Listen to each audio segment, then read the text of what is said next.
I believe if someone just want to focus on the politics of their country and they don't care about the geopolitics, global politics, or just neighboring countries' politics, you don't have to be invested just for you to know what's happening in your neighbor's politics, what's happening all around the world. You just limit your thinking capability and you won't understand why certain decisions are made by leaders.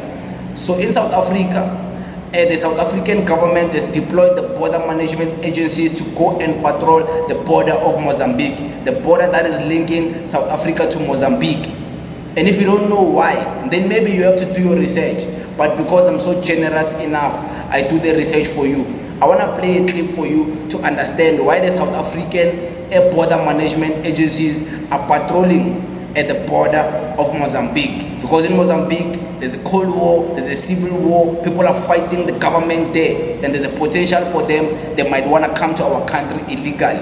But listen to this so you can understand.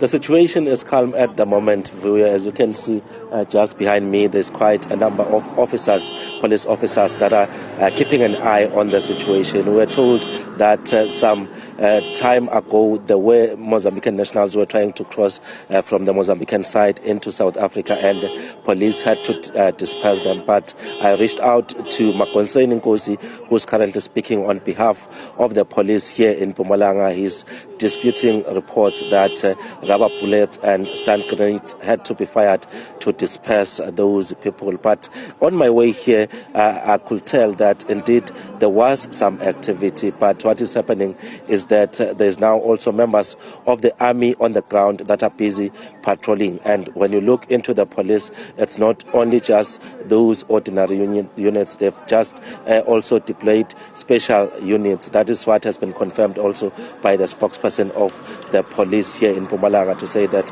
they are beefing up security just to ensure that the infrastructure on the South African side is protected, because we know that on the other side, the Mozambican side, there's more than 5 vehicles that were torched yesterday when there were protests on the other side. But yes, as we have said, I got in contact also with the BMA Commissioner, Dr. Mike Masia, but when we spoke just some few minutes ago, he said they are still on their way here, passing Nelspruit. So we're expecting him to be on the ground to see, also make a tour and see what is happening both on the South African side view as well as the Mozambican side. And as things stand, they've tried, the police, to clear the road, because at some stage all lanes were now closed as everyone tried to drive towards Mozambique. And they said they opened for those people for a particular time to be able to cross to the Mozambican side,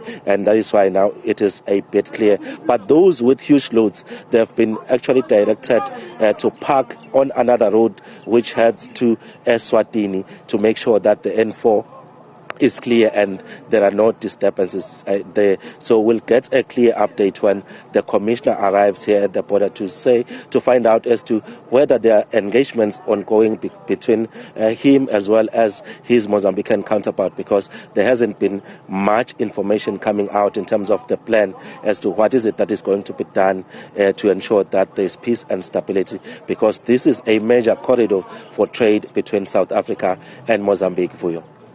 Indeed. I mean, we were speaking a little earlier, really, to Kevin Kelly, who is the CEO of the Road Freight Association, who was talking about those problems, but also about the trucks you were talking about that he said were keen to actually move into Mozambique, because some of the goods are earmarked for export, but of course making the point that they can't do that recklessly. They'll have to wait until the authorities decide. You did say that there's very little information coming out, but do you know if there are business organizations or people who are going to engage with Commissioner Masia Pato to raise whatever concerns that they may have, or make whatever appeals that they may want to make?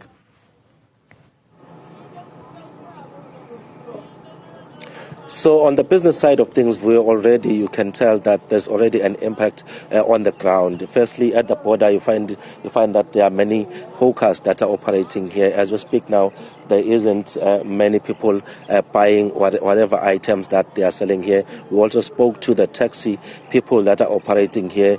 They transport the people who are coming from the Mozambican side to South Africa. It's quiet now. There's not even a single taxi because there's no business. But also we are expecting the truck owners, those who are actually busy in terms of transporting coal and chrome from the South African side to the Mozambican side. Also, there are those concerns that business is currently at a standstill. So there are those concerns. So we'll find out if indeed the Border Management Authority has had those engagements, because we know that the commissioner is coming from the Oshuk side. He was there to meet with officials from the government of Eswatini to deal with the issues of cross-border crime. There is a lot of concerns about dacha that is being smuggled between South Africa and Eswatini. So he was there to sign an agreement with those officials from the government of Eswatini to have an understanding as to how are they going to deal with those issues. But looking at the present situation that is unfolding here, he felt he should come here and try and see as to what is happening on the ground. But of course, we'll wait and see if there is something concrete that they've come out with. But from the side of the police, they said it will depend on what is happening on the ground. They will change their tactics in terms of dealing with the current situation, because what they want to do is to ensure that property is protected and those people who actually need to move between these countries, at the end of the day, they are allowed to do so freely. Voyo.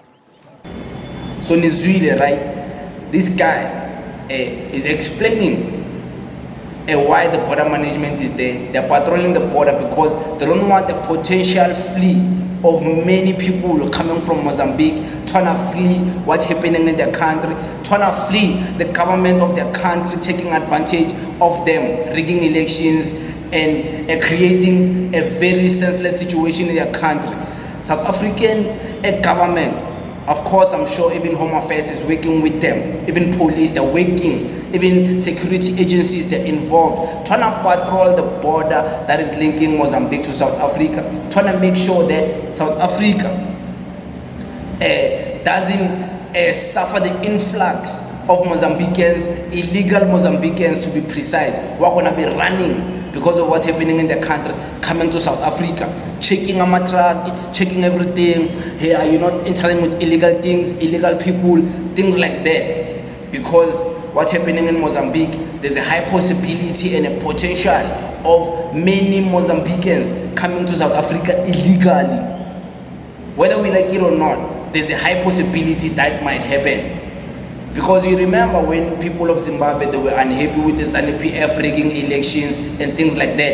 And then we started seeing a number of illegal immigrants coming from Zimbabwe, coming to South. I don't hate foreigners, you know. I'm not that guy. I would never hate foreigners. But I'm trying to explain something, so I have to speak about even Zimbabwe, the situation in Zimbabwe. People started running from Zimbabwe, coming to South Africa, some seeking asylum, some seeking concentration camps, some just coming to South Africa for better opportunities, because in Zimbabwe, the government was not giving them opportunities. So there's a high possibility that might happen even with what's happening in Mozambique. But it is what it is. Thank you very much.